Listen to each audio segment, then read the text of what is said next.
Now we'll be discussing exemption relation to retrenchment compensation. So in case the workers are retrenched, they are removed from the organization, then they are given a retrenchment compensation. So here the retrenchment compensation received by an assessee, the same will be exempt from tax to the extent of the least of the following. The amount which is say actually received. Actual amount received. One is the actual amount received. Maximum exemption which you can get is rupees 5 lakhs. Maximum exemption is rupees 5 lakhs. And an amount calculated in accordance with section 25FB of the Industrial Disputes Act 1947. That is 15 days average pay for every completed year of service or part thereof in excess of 6 months. So here in case of monthly wages are given, we have to take average for 3 completed months. If weekly wages are given, we have to take average for 4 completed weeks. And if daily wages are given, we have to take average for 12 working days as per the section 25FB of the Industrial Disputes Act 1947. So this way we have to work out the exemption. One is the actual amount received, the other one is rupees 5 lakhs, and one is the amount which is calculated in accordance with section 25FB of the Industrial Disputes Act 1947. That is 15 days average pay for every completed year of service or part thereof in excess of 6 months. Now one question is there. Mr. Govind received retrenchment compensation of rupees 10 lakhs. He has received the retrenchment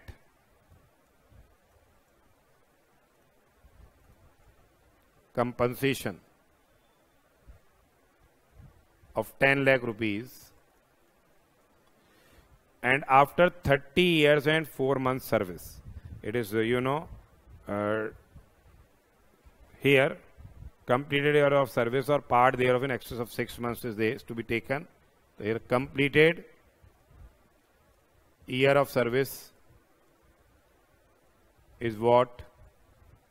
30, and his salary at the time of retirement, basic salary was 20,000 per month and DNS allowance was 5,000 per month. Now here we will be taking that, we will be working out the average salary.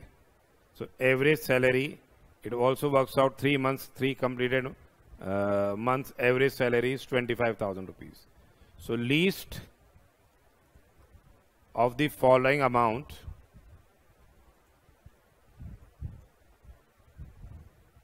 is exempt. Now it is number 1 is 15 days average pay into completed year of service. Into what? Completed year of service. It is 15 upon 26 into average monthly salary is 25,000 into completed year of service is 30. Sorry, it's 30. So this amount works out to be how much? 25,000 into 15 into 30 divided by 26. That is 4 lakh 32,692. Number 2 is rupees 5 lakhs. And number 3 is, the retrenchment compensation received.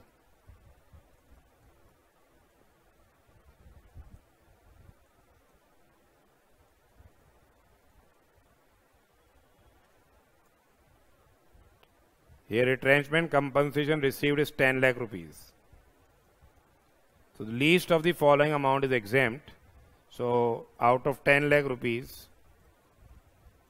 432,692 will be exempt, and taxable amount will be 567,308. Sorry, 567,308 will be the taxable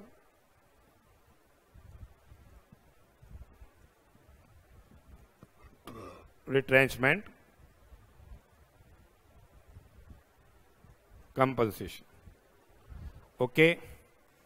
Next question, that next discussion will be about the VRS compensation, voluntary retirement scheme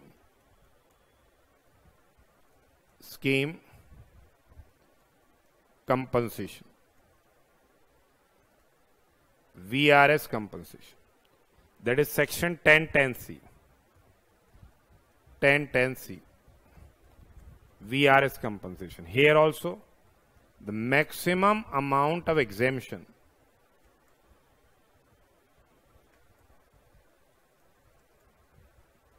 is rupees 5 lakhs. In VRS compensation also, the maximum amount of exemption is rupees 5 lakhs. So section 1010C grants exemption to the employees who are in receipt of voluntary retirement subject to these following conditions. Here, eligible employees of public sector company, any other company, authorities which are established under the Central, State or Provincial Act, local authority, cooperative society, universities which have been established under the Central, State or Provincial Act, or any institute which is declared to be a university under UGC, Indian Institute of Technology, Indian Institute of Management, and central government, state government, and institution having importance throughout India, say in any state as the central government say notifies. So all the persons are covered basically. It is a public sector companies covered, any other companies covered, statutory corporations are covered, local authorities are covered, cooperatives are covered, universities are covered, IITs, IIMs, central and state government, all the undertakings, they are covered, and their employees basically are getting the benefit of the exemption in respect of the voluntary retirement scheme or voluntary separation scheme. So here the amount of exemption is the actual amount received or rupees 5 lakhs, whichever is say less. The actual amount received or rupees 5 lakhs, which is less. Now, what are the basic guidelines? So the exemption of rupees 5 lakhs will be available if VRS compensation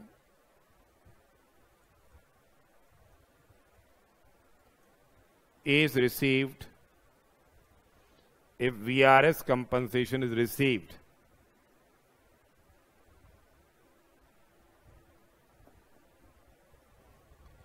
in accordance with scheme framed by central government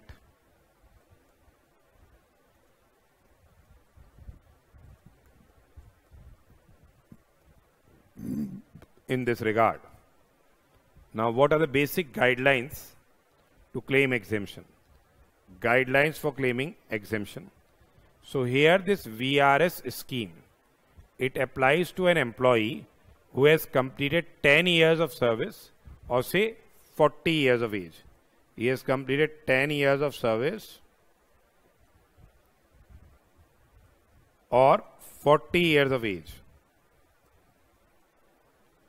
So the scheme must apply to an employee who has completed 10 years of service or say 40 years of age, which I will say earlier. Then this condition is not applicable, 10 years of service or 40 years of age is not applicable to the employees of the public sector company. It's not applicable to the employees of the public sector company. Then it applies to all the employees including workers and executives, except directors of the company or cooperative society. So this VRS scheme, it applies to all the employees, including the workers as well as the executives. But the same is not applicable to the directors of the company or cooperative society. Then this scheme, why this scheme has been framed? This scheme has been framed to reduce the existing strength of the employees. Such a scheme is aimed to reduce the existing strength of the employees. The scheme is aimed to reduce the existing strength of the employees, and the vacancy caused by the voluntary retirement. We have made the vacancy. The same is not to be filled up again. That employee who has taken voluntary retirement will not be employed in any other organization belonging to the same management. So the vacancy must not be filled up again. Neither the retiring employee must be employed in a concern belonging to the same management. So here this VRS scheme has been drawn for reduction in the overall strength of the employees, and the vacancy caused by the voluntary retirement, the same is not filled up again, and neither the retiring employees employed in a concern belonging to the same management.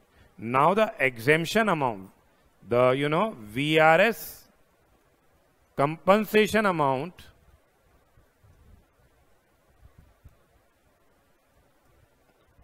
must not exceed higher of the following limits. Higher of the following limits. Number one is 3 months salary for every completed year of service. It is 3 months salary for every completed year of service, and here salary last drawn is to be taken. So say if employee has joined the organization at the age of 21 years and takes VRS at the age of say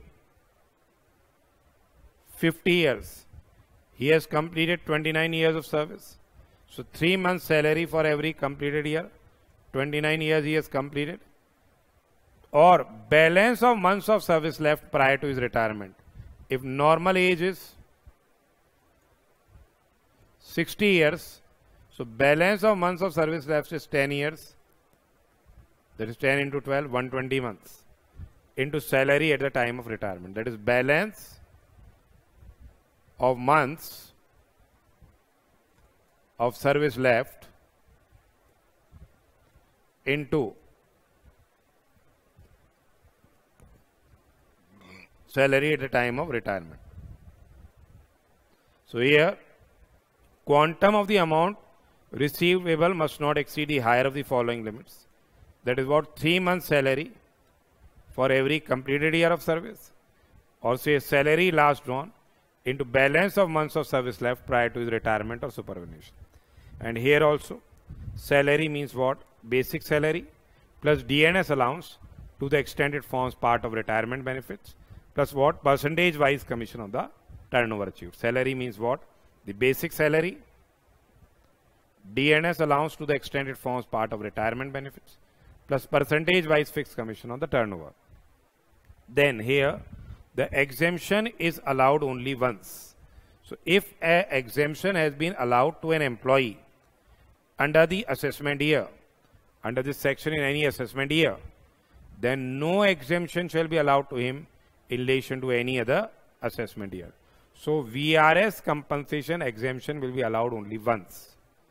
And where any relief has been allowed to an assessee under section 89 for any assessment year, it's claimed a relief under 89 in respect of the amount received or receivable on his voluntary retirement or termination or voluntary separation, then he won't be getting exemption in relation to VRS for the same or any other assessment year. Thus, relief under 89 and exemption under this section cannot be availed simultaneously. And in case if you claim the right of the relief Once relief is claimed under 89, then this exemption in respect of VRS compensation is lost forever. So if you claim exemption, then you cannot claim exemption again for any other assessment year. And if you claim relief under 89, then you won't be able to claim the exemption subsequently as well as for that assessment year. Now we will discuss one question. R is employed in a public company and is paid a sum of rupees 6 lakhs on voluntary retirement scheme. Compensation he has received is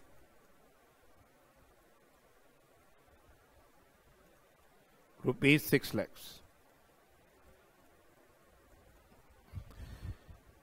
The normal age of retirement is 60 years. Normal retirement age is 60 years.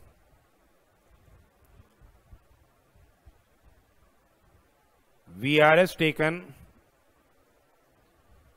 at age of 45 years, and you know, completed year of service is 20 years.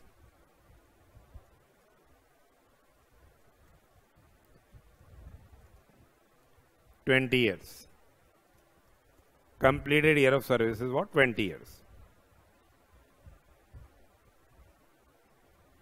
And they have provided the information about the basic salary, 10,000 per month, DA, 6,000 per month, 50% is forming the part of retirement benefit, HR and conveyance allowance.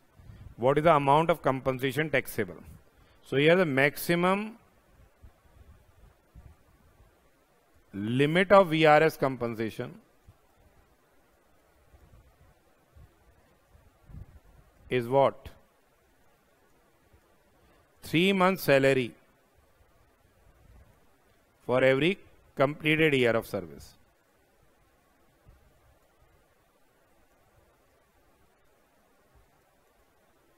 Into salary last drawn. So here salary is 10,000 rupees per month, DA is 3,000 into 3 into completed year is of service is 20. So 13,000 into 60, that is 7,80,000. One is this. Other one is balance of months of service left at the time of his retirement. So it is 15 months services left because he has retired at the age of 45, and 60 is the normal retirement age. 15 years into 12, that is number of months of service left, into salary at the time of retirement. Salary is 13,000 rupees. So it is 13,000 into 180, 23,40,000 rupees. Since VRS compensation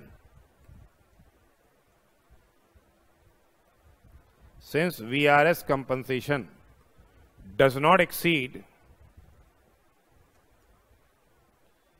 rupees 23,40,000, hence exemption of rupees 5 lakhs is admissible. Here exemption of rupees 5 lakh will be admissible. So compensation received is how much? 6 lakhs less exempt 5 lakhs, taxable compensation is 1 lakh rupees. So they are asking how much of the amount of compensation is taxable. Here 1 lakh rupees will be taxable. So this we have discussed about, say, VRS exemption. One section 1010 CC is also there. Section 1010 CC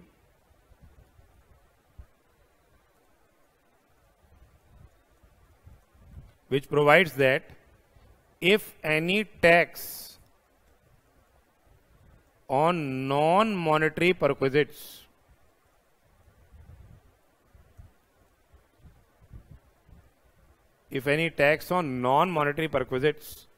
of the employee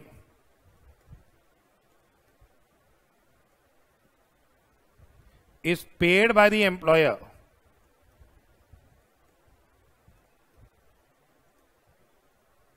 if tax on non-monetary perquisites of the employee is paid by the employer, the same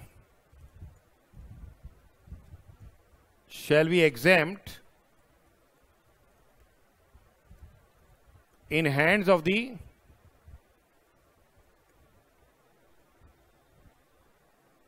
employee. The same will be exempt in hands of the employee. So, for example, if the non-monetary perquisites are 10 lakh rupees, these are non-monetary perquisites, and employer paid tax, say amounting to 1,17,000 in respect of the non-monetary perquisites. He has paid this tax. So, the tax so paid shall be exempt under section 1010 CC. Hence, no grossing up will be required. Otherwise, if a tax is paid by the employer on behalf of employee, that is a perquisite. But if on non-monetary perquisite, if the employer pays such tax, then it will be what? Exempt from tax under section 1010 CC. That has been provided in section 1010 CC. In other case, if he pays the tax, it is regarded as a perquisite. Therefore, here, no grossing up will be required. No grossing up will be required, and employee will get a credit. Employee will get credit of the tax so paid. Employee will get a credit of the tax so paid. So, fundamentally, this way, the tax on non-monetary perquisites of the employee is what? Exempt in hands of the employee. However, employer will not get any deduction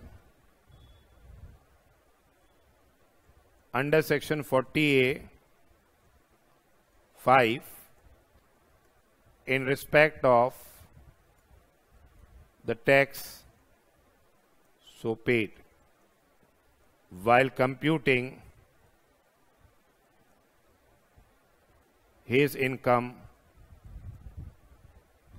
under the head profits and gains of business and profession. Employer won't be getting any deduction of the tax so paid while computing his income under the head profits and gains of business and profession.